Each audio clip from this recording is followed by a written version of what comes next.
有些双胞胎高矮胖瘦，有些双胞胎复制粘贴。虫洞的可可爱爱，完美诠释了什么是双胞胎之间的默契。神同步的次数多了，大家都感觉非常神奇。更绝的是，2小只同步就算了，他们有时还要拉着二顺妈妈一起。比如视频中的叠猫猫名场面，我从来没见过这么默契的大熊猫。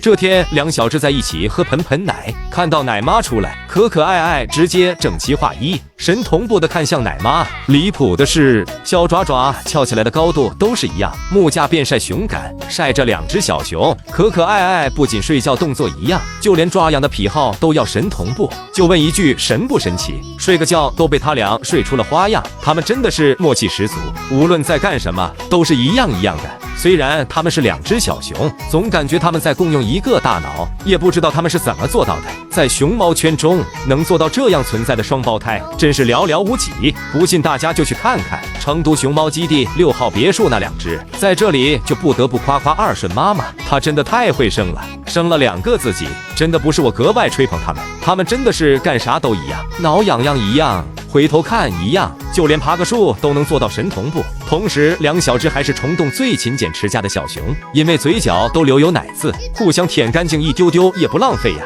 省了饲养员给他俩擦嘴了。大腹看命，小腹靠省，为了虫洞这个家更富裕，还得靠他俩勤俭持家。到下班时间时，2小只还会一起蹲门口，乖乖的蹲在门口，等待着饲养员开门下班。纵观古今熊猫历史，像这么同步的大熊猫没有了吧？希望他们一直如此，互相陪伴，互相关爱，然后永远的这样幸福下去。